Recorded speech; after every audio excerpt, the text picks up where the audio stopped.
말씀은 누가복음 10장 30절에서 37절까지입니다. 지난주 이후에, 지난주는 25절에서 29절 저희가 말씀을 같이 나눴죠. 30절부터 37절까지 말씀을 나누겠습니다.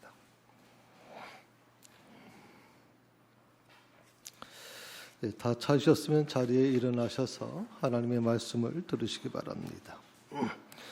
예수께서 대답하여 이르시되 어떤 사람이 예루살렘에서 여리고로 내려가다가 강도를 만나매 강도들이 그 옷을 벗기고 때려 거의 죽은 것을 버리고 갔더라.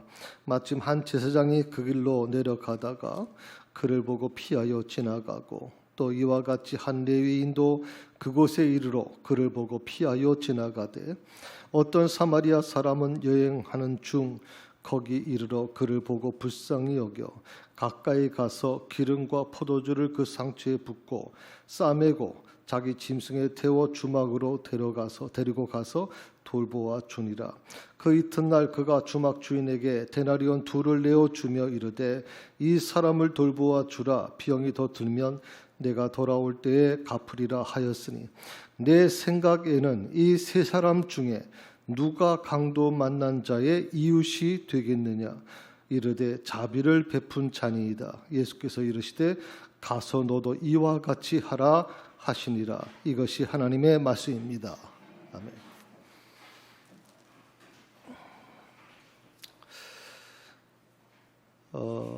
지난 주에 이어서 두 번째로 가서 너도 이와 같이 하라고 하는 말씀을 같이 연속해서 묵상을 나누기를 원합니다. 오늘 이 선한 사마리아의 비유는 예수님께서 율법사에게 하신 비유입니다. 근데 예수님께서 이 비유를 하시게 된 이유가 있죠. 그 이유가 뭐냐면 율법사가 예수님께 먼저 찾아와서 질문을 던진 겁니다. 무엇을 해야 영생을 얻을 수 있나요? 무엇을 해야 영생을 얻을 수 있나요? 그래서 지난 주일날 무엇과 어떻게라고 하는 이 부분을 좀 설명을 드렸습니다.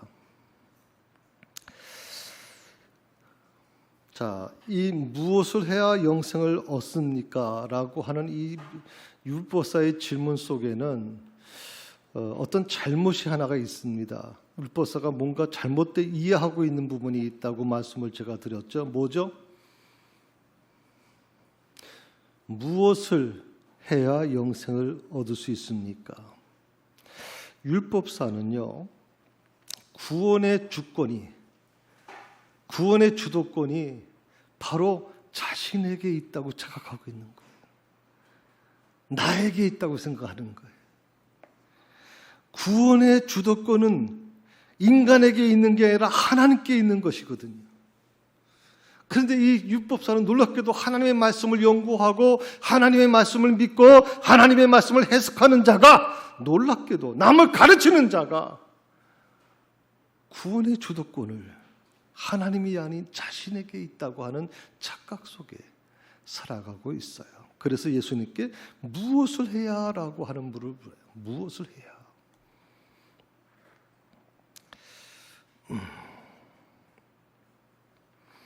구원은 사람의 노력으로 이루어지는 거 아닙니다.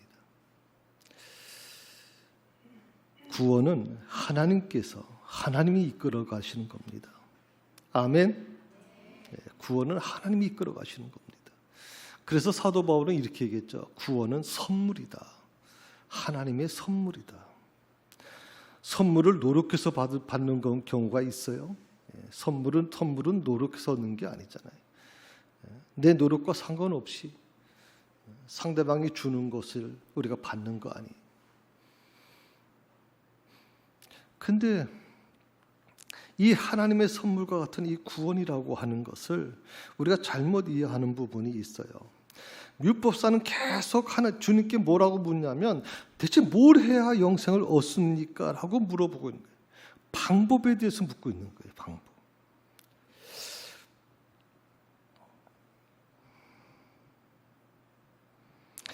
안타까운 것은요, 수천 년이 지난 지금도 믿음이 좋다고 하는 사람들 중에도 이런 실수를 좀 저지르고 있는 거예요. 율법사처럼 우리도 예수님께, 하나님께 그렇게 묻고 있는 거예요. 뭘 해야 될까요?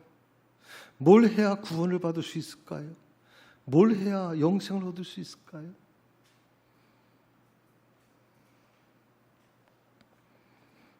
구원을 얻으려고 열심히 합니다.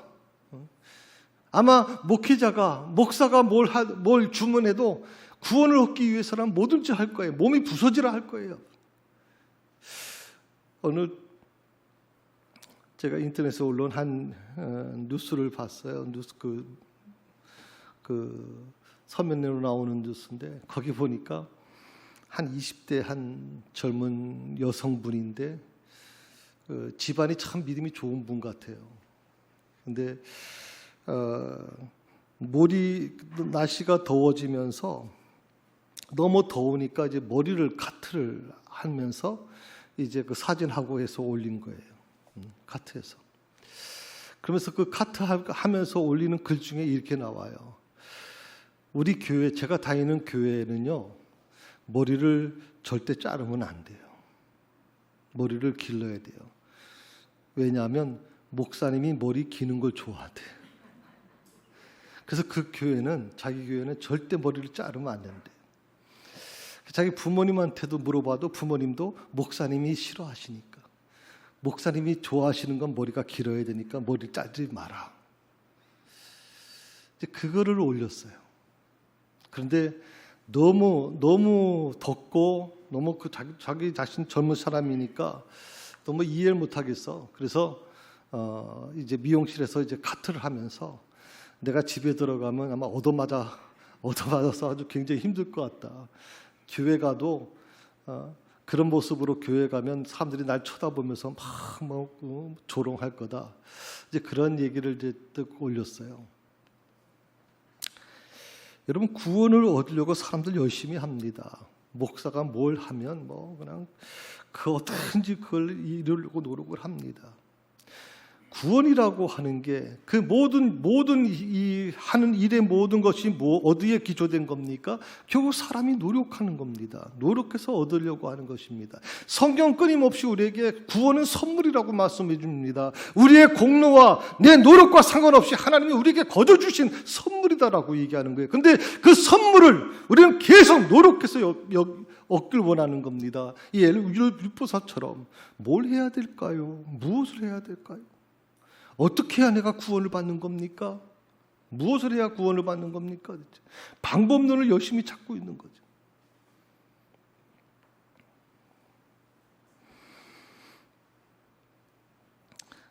문제는 이렇게 열심히 하는 게 잘못된 건 아니겠죠. 그런데 그 열심히 하다 보면 끝이 보이질 않아요. 끝이 보이지 않다면 어떻게 돼요? 결국엔 사람은 지쳐버려요. 여러분, 그래서 막 그 불이 처음부터 이렇게 작게 이렇게 타기 시작하면서 오래 꾸준하게 타는 불이 있고, 갑작스럽게 막 불이 확 타가지고 재료가 빨리 손실되는 게 있어요. 손실되는 게. 우리 신앙생활이 그런 신앙이 될 경우에 확 타버린 상태에서 그 다음에 오는 이 허전감, 허무감, 이것이 나를 덮어버리면 어떻게 되는 줄 아세요? 그래서 많은 사람들이 교회를 떠나요. 예수님을 떠나는 거예요. 그렇게 열심히 봉사했던 사람이 어느 순간인가 신앙 다 포기하고 세상으로 돌아가서 불신자처럼 살아요. 구원이라고 하는 것은 예수님께서 너무 안타깝게 생각했던 건 그거예요. 하나님이 선물로 주신 건데, 영생. 이걸 왜 자꾸만 노력해서 얻으려고 하는 거야, 너 대체? 왜 너가 주관해서 모든 걸 끄고 나가려고 하는 거니? 주님은 바로 그 부분을 지적하고 있는 거예요.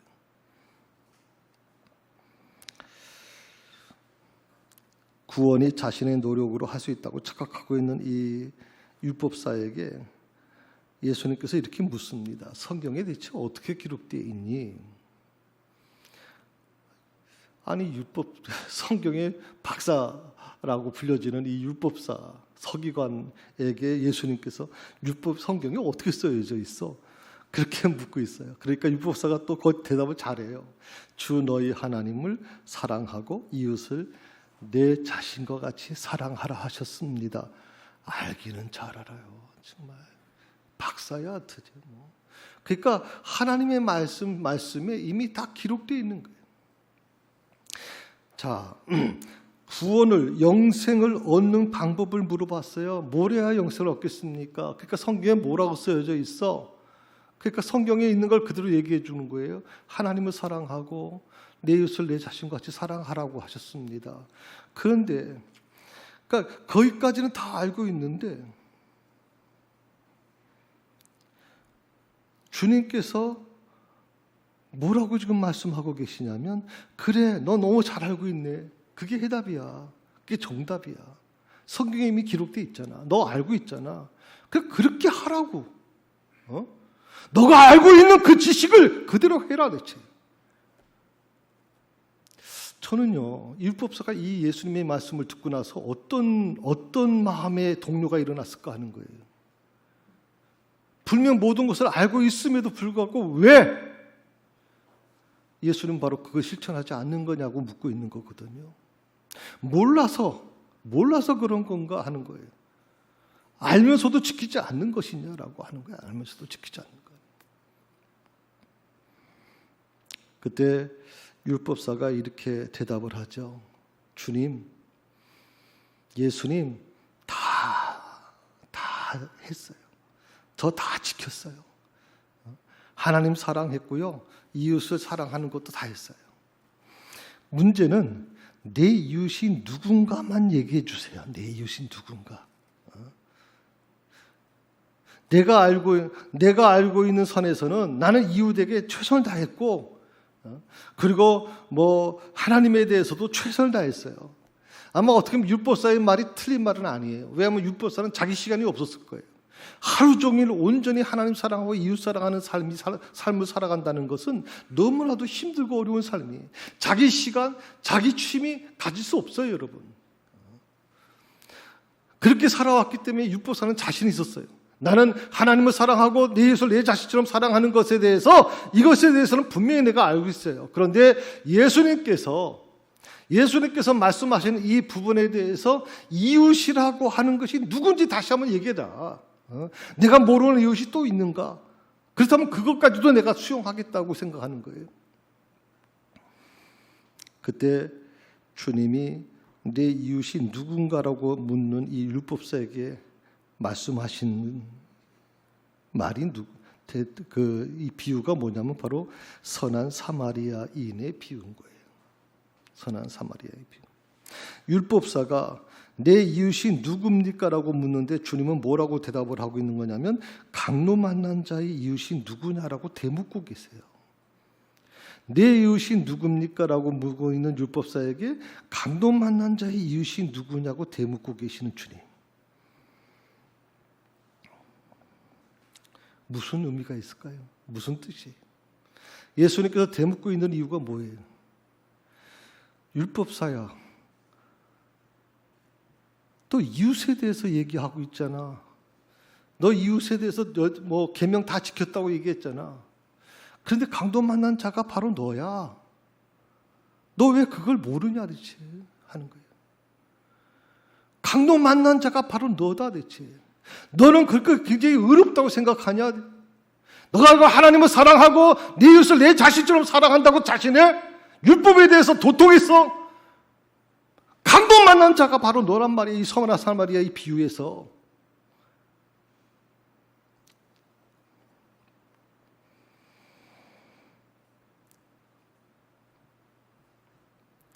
참 재밌는 게 뭐냐면 주님의 말씀을 들으면서도 율법사는 도저히 이해를 못해요.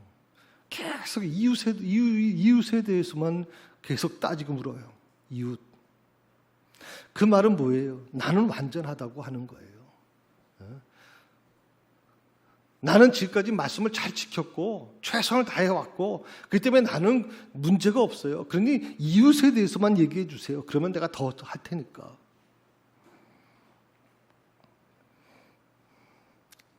주님께서 뭐라고 말씀하시냐면요.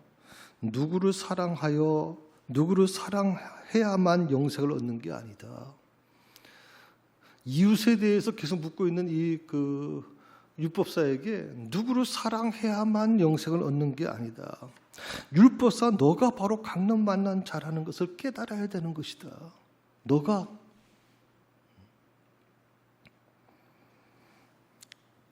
문제는 정말 안타까운 사실은요.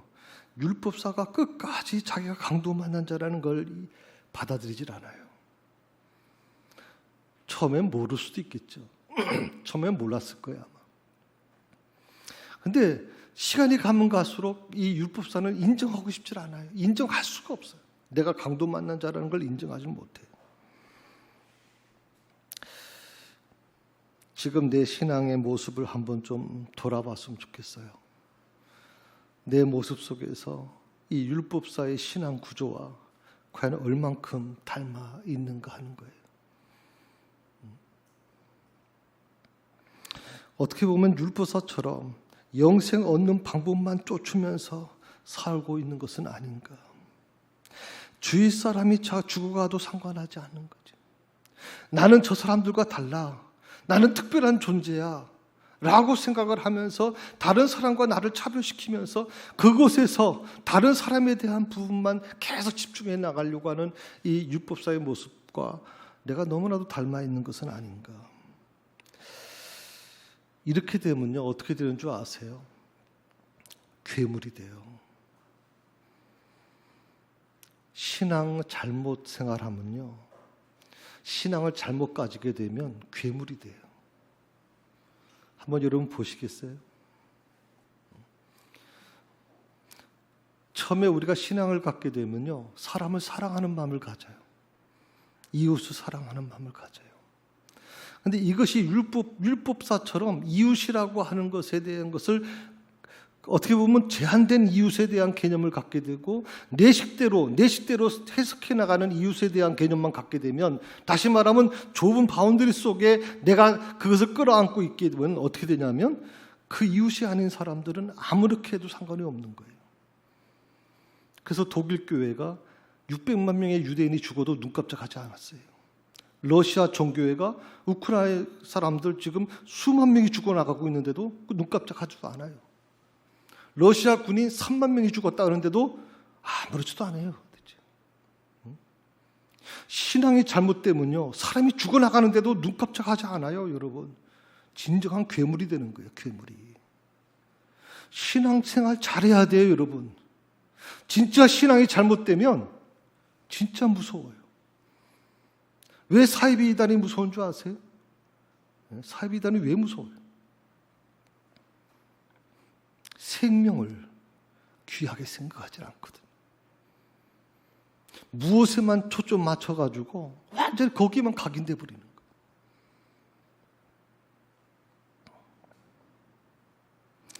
먼저 깨달아야 될 게 있어요. 그게 뭐냐면 내가 누군가를 깨달아야 되는 거예요. 예수님은 계속 이 율법사에게 내가 누군지, 내가 누군가를 계속 설명해 주시는 거예요. 너가. 나는 완전한 사람입니다. 나는 하나님을 사랑하고 내 이웃을 내 자신처럼 사랑했습니다. 나는 율법처럼 계명을 지켰습니다라고 주장하는 이 율법사에게 너가 과연 누구냐라고 하는 것을 계속 강조하고 있는 거예요. 너가 바로 강도 만난 자야. 너가 바로 강도 만난 자다. 내가 바로 지렁이 같은 야곱이다라는 것을 깨달아야 된다라는 것을 얘기해 주고 있는 거예요. 신앙생활을 한마디로 요약하면 딱 이렇게 저는 말씀을 드리고 싶어요. 완전히 내가 죽는 거다. 신앙생활을 한마디로 요약하면 내가 죽는 거예요. 내가 죽어야 돼. 내가 죽지 않으니까 문제가 일어나는 거예요. 가정에도 왜 불화가 일어나요? 내가 죽지 않으니까 문제가 일어나는 거지. 가족 간에 왜 불화가 일어나요? 안 죽으니까. 남편이 안 죽고 부인이 안 죽잖아, 대체. 자식이 안 죽잖아요. 살아있으니까 자꾸만 문제가 일어나는 거예요. 이렇게 내 자신이 부인될 때 어떤 일이 일어날까요? 내 안에서 이미 말라버릴 대로 다 말라버린,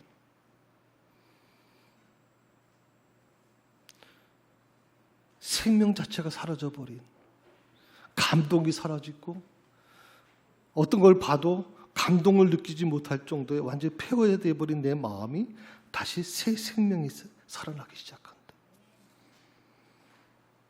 그리고 죽어버렸던 영성이 다시 회복되기 시작하게 되는 거예요.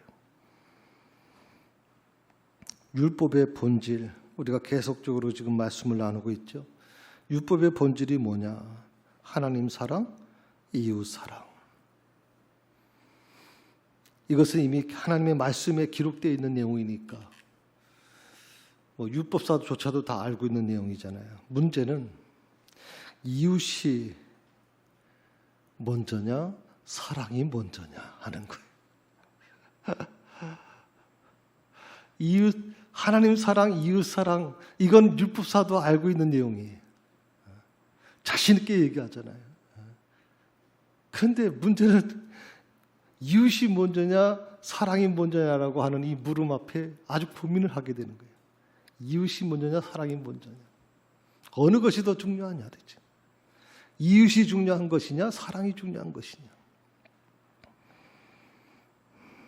그런데 놀랍게도요, 율법사는 이웃이 더 중요하다고 생각해요. 사랑보다 이웃이 더 중요하다고 생각해요. 이웃.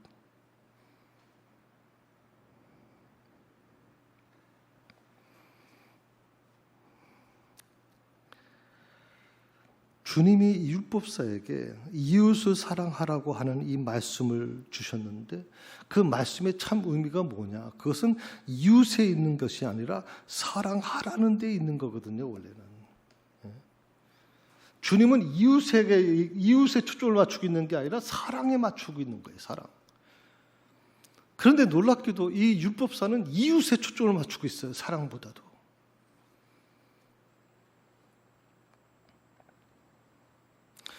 이웃이 누군가 하는 따질 문제가 아니라는 거예요. 이유는 뭐냐면 하나님의 뜻이 사람을 구별해서 사랑하는 게 아니기 때문에 그래요.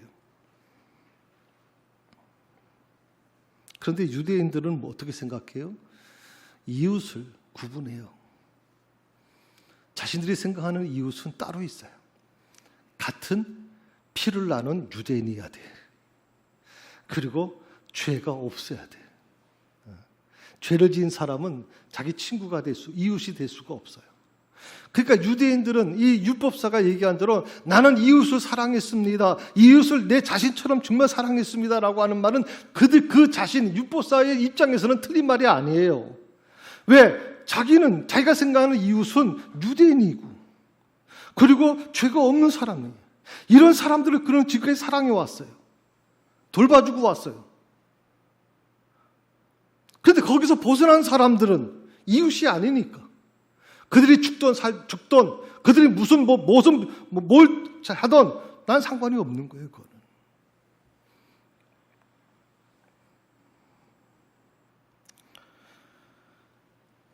왜곡된 해석 그리고 형식적인 이런 어떤 신앙관이 결국 어떤 일을 저지릅니까? 제사장과 같은 일이 일어나는 거예요. 레위인과 같은 일이 일어나는 거예요. 한 사람이 강도 만나서 피 흘리고 죽어가고 있는데 불구하고 규정을 따지기 시작해요. 규정을. 어떻게 보면 거의 거반 죽었다라고 얘기를 하잖아요. 그러다 보니까 예배를 인도하는 사람은 절대 피 흘린 사람 옆에 가면 안 되는 거거든요. 그 규정을 따져서 제사장은 그 이유를 들어서 그 강도 맞는 자를 버리고 지나갑니다. 레위인도 역시 마찬가지로 그렇게 지나갑니다.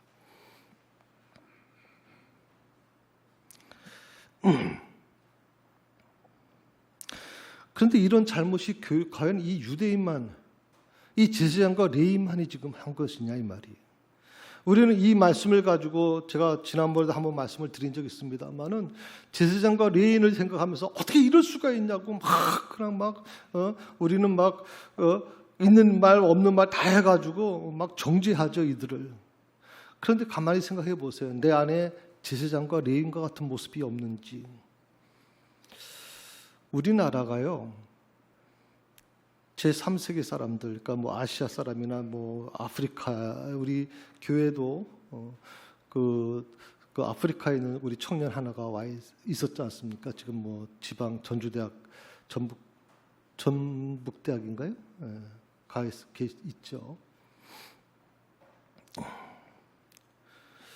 사실 처음에는 코트 디부아르라고 하는 것은 그 나라는 들어보지도 못하는 이름이었는데 그 나라에서 온 청년이거든요.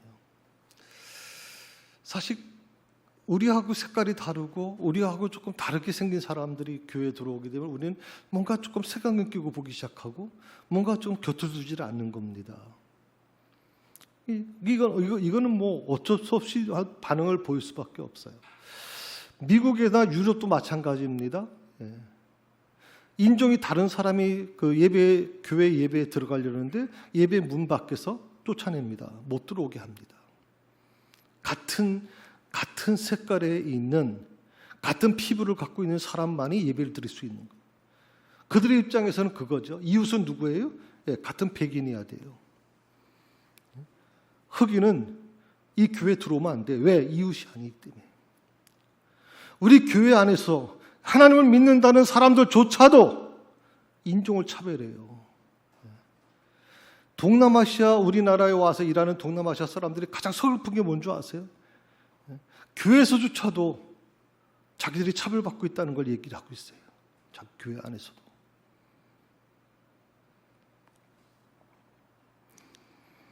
그러니까 신앙이라고 하는 게, 신앙생활이라고 하는 게 어떻게 보면 굉장히 신앙의 생활의 가장 본질이 뭐냐? 사람을 살리는 것이다. 사람 살리는 것인데 그 사람 살리는 신앙생활의 본질이 어떻게 바뀌고 있냐 이 말이에요. 교회가 과연 사람을 살리고 있느냐 이거지.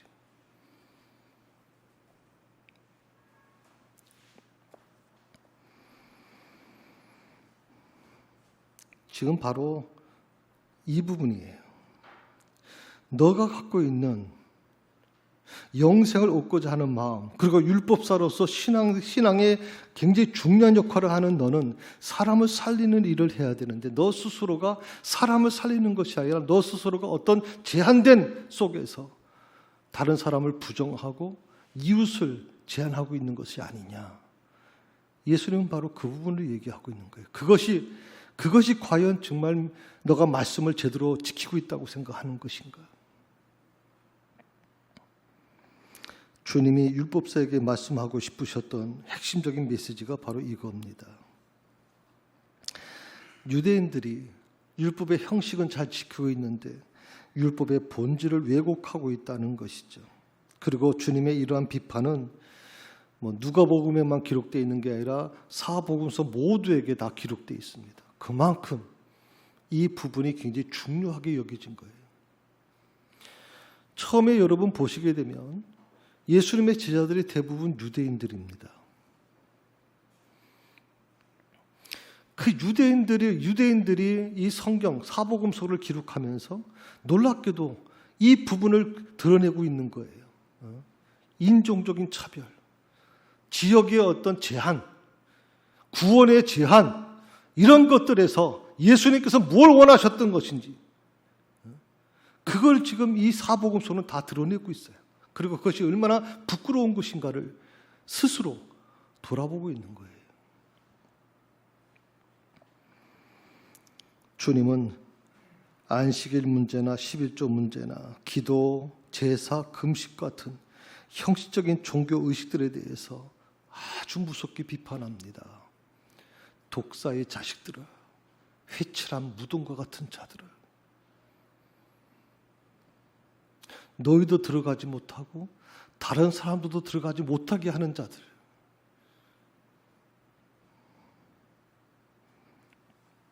그러면서 율법사에게 가서 너도 이와 같이 하라고 하는 이 말씀을 주시죠. 가서 너도 이와 같이 하라. 이 말씀을 주신 예수님의 의도가 과연 뭘까? 이웃사랑을 실천하라고 하는 것일까요? 사마리아 사람처럼 그렇게 이웃사랑을 실천해라 하는 것일까요? 물론 오늘 이 선한 사마리아 사람의 비유를 보면 이웃사랑을 실천하라고 하는 쉽게 아주 단순하게 보면 이렇게 해석할 수 있습니다. 그런데 주님이 정말 이 율법사에게 말씀하시고자 하는 진짜 중요한 메시지가 있어요. 그 메시지가 뭐냐면 너는 율법을 왜곡하지 말라는 거예요. 율법사 너는 율법을 왜곡하지 마라. 형식에만 치우치지 말아라. 그 본질, 율법의 본질이 뜻이 뭔지 잘 행하라고 하는 거예요. 하나님이 주신 이 말씀, 하나님이 주신 이 말씀의 의미가 뭔지를 찾으라고 하는 거예요. 그냥 다 이 말씀만 보고서는 그냥 선한 사마리아 사람처럼 이 어려움 당한 사람을 도와줘. 이 정도로 끝나는 게 아니에요. 이거 예수님께서 원하시는 건. 말씀의 의미, 하나님이 왜 이 말씀을 주셨는지 그 말씀의 의미를 좀 본질을 찾으라고 하는 거거든요.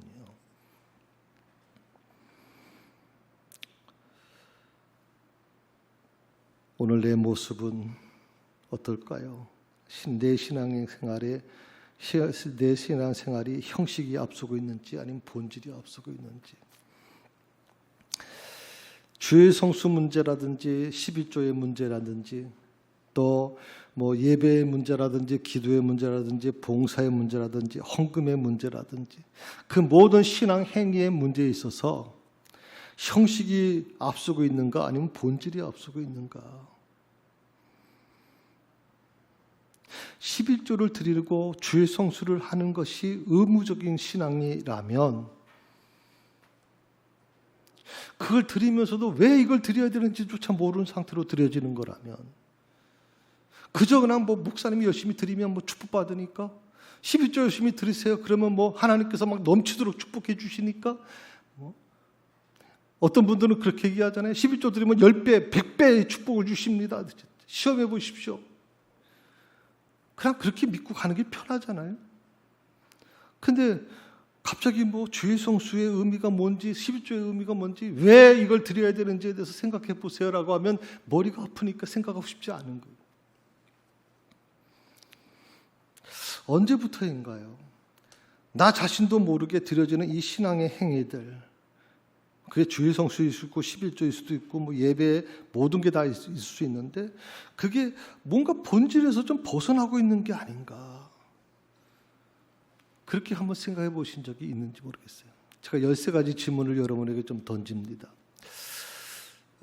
가장 어떻게 보면 이 해답은 여러분 자신이 내려야 될 것 같고요. 이 13가지의 질문에 대해서 이것이 정답이라고 그렇게 말씀드릴 수는 없을 것 같아요. 한번 보실까요? 첫 번째, 왜 우리는 주일이면 반드시 교회에 나가야 되는가?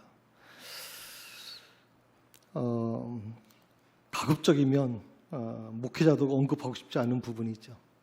그럼 무조건 교회에 열심히 나오세요라고 얘기하는데 이 질문을 던진다. 왜 주일이면 우리는 교회에 나오는가? 두 번째로, 왜 우리는 반드시 신앙을 가지려고 하는 것인가?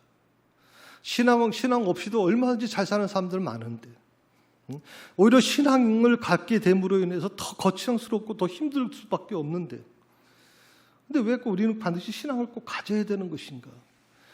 MZ세대, 좀 연세 있으신 분들 입장에서는 좀 그렇지만 MZ세대라고 해서 20대, 10대, 20대 같은 사람들 같은 젊은이들 같은 경우에는 신앙에 대한 부정적인 걸 갖고 있어요. 그럼 교회에 대해서만이 아니라 기독교에 대해서만이 아니라 불교에 대해서도 부정적이에요. 하여튼 종교 자체에 대해서 부정적이에요. 그게 현실이거든요. 세 번째로, 왜 신앙생활을 교회 잘 다니는 것으로만 알고 있는 것인가? 교회에서는 열심히 하고 교회에서는 인정받는데 왜 회사에서는 직장 일터에서는 인정받지 못하는가? 왜 교회에서는 정말 인정받는 신앙의 모습인데 왜 그 사람이 일반 같은 세상에만 나가면 욕을 듣고 그냥 저런 사람이 무슨 기독교인이고 이런 얘기를 들을 수밖에 없는 것인가 하는 거예요. 왜 신앙생활을 교회 잘 다니는 것으로만 우리가 알고 있는 것인가? 네 번째입니다. 왜 예배는 다 함께 모여서 한 곳에서만 예배를 드려야 되는가? 코로나 팬데믹 이후에 우리가 이 질문에 대해서 지금 고민하고 있는 거죠. 고민하고 있는 거예요. 다섯 번째입니다. 왜 예배를 꼭 형식적으로만 드려야 되는가?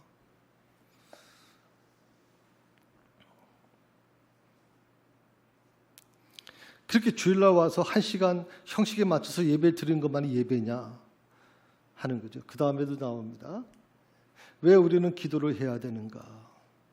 왜 우리는 기도를 하는가? 기도를 하지 않으면 하나님이 안 들어주시는가? 하나님은 다 알고 계시지 않는가? 계속 질문이 나오는 거죠. 여섯 번째, 왜 우리는 성경 공부를 하려고 하는가? 여덟 번째입니다. 왜 예배당 건물을 크고 멋지게 지으려고 하는가?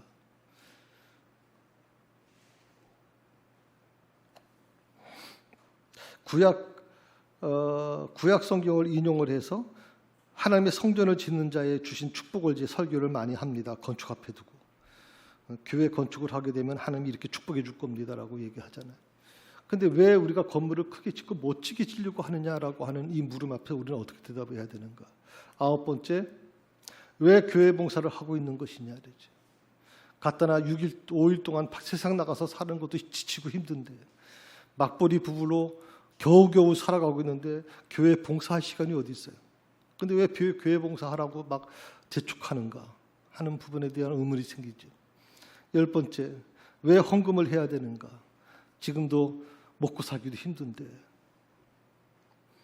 11번째, 왜 담임 목사가 신방을 와야 기분이 좋은가?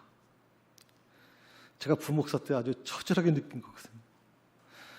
저 열심히 신방 열심히 했는데 아무리 열심히 해봐도 별 의미가 없어요. 담임 목사님이 1년에 한 몇 년, 10년 만에 한 번 가셨는데 그 담임 목사님 오신다고 완전히 하여튼 뭐 집안 청소부터 완전히 달라져요. 그래서 제가 그때 부목사 때 같은 목사인데 야, 해도 너무하다. 그런 생각을 한 적이 아마 있었었는데 우리 의식 속에 좀 그게 있단 말이죠. 예. 12번째, 왜 주일 예배와 평일 예배가 급이 다르다고 생각할까요? 예배는 같은 예배일 텐데 왜 주일 예배는 우리 특별하게 생각하고 평일날 드려지는 예배들 그것에 대해서는 별로 뭐 중요하게 생각하지 않는 이유가 뭘까?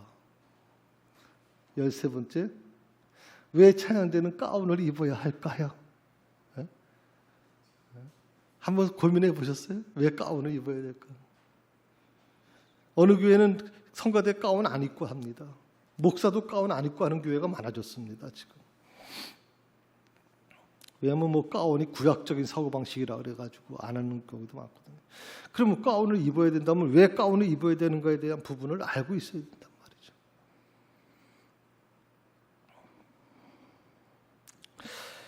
이런 모든 것들이 굉장히 중요한 부분이에요. 근데 진짜 문제가 뭐냐면 이런 것들을 우리가 열심히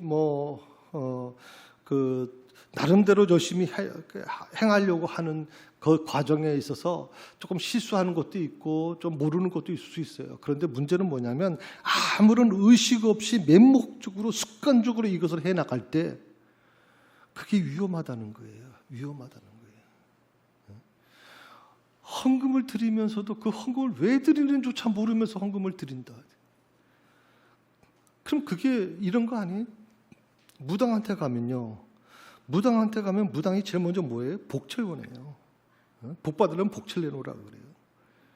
많이 드리면 드릴수록 더 많이 복을 받는다. 어쩌다가 헌금이 그런 식으로 전락됐는지가 안타까운 거예요. 그러니까 헌금의 가장 중심이 뭐예요? 하나님과 나와의 사이에 있어지는 은혜라는 거거든요. 오늘 내가 존재할 수 있는 이유가 뭔가 대체? 그 하나님이 내게 베풀어 주신 은혜가 너무 크기 때문에 감사하는 마음으로 드려지는 것이 헌금인데 그 헌금 그 감사는 은혜의 감사는 사라져 버리고 그걸 통해서 뭔가 복받기를 원하는 것이 돼버리면 그게 기복신앙이 되는 거고 그게 기독교의 진정한 의미가 되질 않는 거예요. 우리는 반드시 잊지 말아야 될 게 있어요. 모든 신앙적인 행위는 형식이 아니라 본질에 있다는 거예요. 본질을 찾아야 돼요. 본질을 찾지 못하고 형식에만 매여 있으면, 그렇게 형식에 매여 있는, 형식을 붙잡고 있는 사람이 10년, 30년, 40년을 죽을 때까지도 변화되질 않아요. 죽을 때까지도. 이 형식이라는 것, 본질을 우리가 꼭 찾아야 된다. 그래서 가서 너도 이와 같이 하라고 하는 이 말씀의 진정한 의미는 단순히 구제만 열심히 해라, 자비를 베푸는 일을 열심히 해라, 그런 것만 가르치는 게 아닙니다. 가서 너도 이와 같이 하라고 하는 말씀은 내 모든 신앙생활에 있어서 하나님의 뜻을 바르게 실천하라고 하는 거예요. 하나님의 뜻. 이게 중요한 거예요. 내가 남을 도와주고 구제하고, 성경에 뭐라고 그랬어요? 고린도전서 13장에 내 몸을 불사르게 나눠줄지라도 사랑이 없으면 아무것도 아니다. 캥가리 나는, 소리 나는 캥가리밖에 다 먹거든.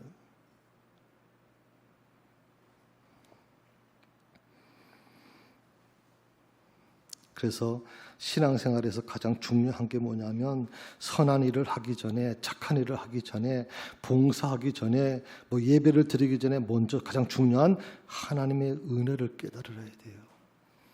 하나님의 은혜. 제가 요즘에 즐겨 듣는, 저한테 전화해 보신 분들은 컬러링 나왔어요. 은혜. 모든 것이 주의 은혜. 그 컬러링이 너무 내가 은혜로워서 제가 지금 컬러링을 쓰고 있는데, 모든 것이 주의 은혜다. 전 지금도 하루하루 여기 서 있는 것이 하나님의 은혜라고 생각을 해와요. 생명이 이어져 가는 것도 하나님의 은혜예요. 그러면 어떻게 달라지는 줄 아세요? 욕심이 없어요.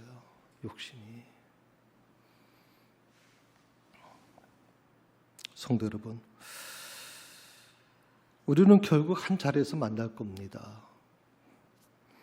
그 한 자리에 서게 될 텐데, 그게 뭐냐면, 사진 보여주시겠어요? 예. 하나님께서 아브라함에게 100세의 아들을 주십니다. 이삭이라고 하는 아들입니다. 그리고 하나님께서 말씀합니다. 약속합니다. 이 이삭을 통해서 내가 내 자손을 하늘의 별과 바다의 모래처럼 번성시켜 줄 것이다. 그러니까 이삭은 아브라함에게 있어서는 단순히 육신의 자식만이 아니라 하나님이 주신 그 비전의 시작이고, 모든 것을 시작할 수 있는 아주 중요한 고리예요. 그런데 갑자기 하나님께서 아브라함에게 뭐라고 말씀하시냐면, 모든 비전, 미래의 고리 역할을 하는 이삭, 아브라함이 자기 생명과도 바꿀 수 있을 정도로 아주 귀하게 생각했던 그 이삭을 모리아 산으로 데려가서 제물로 바치라는 거예요. 아브라함이 3일 동안 그 모리아 산으로 가면서 그는 끊임없이 하나님과 실현했을 거예요. 하나님의 뜻이 뭔지. 오늘 저는 우리 모두가 어쩌면 이 아브라함이 모리아 산에 쓴 것처럼 우리도 역시 이 모리아 산에 서야 될지 몰라요. 이것이 정말 하나님의 뜻입니까? 무엇이 하나님의 뜻입니까? 대체 무엇이? 처절하게, 그리고 마지막 그 칼을 들어서 자식의 그 심장에 칼을 꽂으려고 했던 이 아브라함, 그 모든 것 속에서 모든 것은 아버지와 아들과의 관계가 아니라 하나님과의 관계 속에서 하나님의 뜻을 따르겠습니다 결단하는 이 아브라함의 모습, 그게 바로 골고다의 예수님의 십자가 사건인 거예요. 우리 모두가 그런 결단을 할 때가 온단 말이죠. 이제 어쩌면 내 심장에 칼을 꽂아야 될 겁니다. 그래서 우리가 가는 그 길에 우리는 매일매일 죽어야만 하는 거죠. 사도 바울이 뭐라고 고백했습니까? 나는 날마다 죽는다. 나는 날마다 죽는다. 그 위대한 사도 바울이 자신이 매일매일마다 못 박힌다. 이렇게. 내 종력을 다 못 박는다. 그래서 이렇게 우리가 고백했으면 좋겠어요. 가로 2개가 있어요. 내 무엇이 날마다 죽으면 내 무엇이 드러나게 된다. 첫 번째 가로에 뭐가 들어갈까요? 내 무엇이 날마다 죽으면 무엇이 죽어야 돼요? 내 겉사람이 죽어야 돼요. 내 겉사람이. 나를 둘러싸고 있는 겉사람이 죽어야 돼요. 그러면 내 무엇이 드러날까요? 네, 속사람이 드러나겠죠. 여러분, 속사람을 숨기려 하지 마세요. 이 율법사는 겉사람으로서는 완벽한 사람이었지만 그 속사람은 문제가 심각한 사람이었어요. 문제가 심각한. 예수는 바로 그걸 지적하고 있는 거예요. 내 속사람이 문제가 있다. 내 속사람이 지금. 속사람이 변화되어야 된다. 속사람. 우리 신앙생활을 하는데 겉사람의 모습만 가지고 살면 안 될 겁니다. 만약 그렇게 된다면 내 삶은 2가지가 크게 나타날 거예요. 변화될 거예요. 형식만 지키는 신앙생활이 되지 않게 될 것이고, 그리고 2번째로 하나님 나라를 삶에서 구현시켜 나가는 진정한 신앙인이 될 수 있을 것입니다. 기도하십시다. 하나님 아버지, 지금 내 모습이 율법사의 모습과 너무 닮은 것 같습니다. 신앙의 본질은 사라지고 형식적인 신앙생활의 모습만 남아 있습니다. 나도 모르게 신앙생활을 하면 할수록 내 자신이 점점 율법주의자가 돼가고 있다는 생각을 하게 됩니다. 사람이 죽어가고 있는데도 규정만 따지며 죽어가는 사람을 외면하던 이 제사장과 서기관이 바로 저의 모습임을 깨닫습니다. 주여, 날마다 내 겉사람을 십자가에 못 박게 하옵소서. 그래서 내 속사람이 다시 살아나게 하시고 다시 회복되게 하여 주시옵소서. 예수님의 이름으로 기도드립니다. 아멘.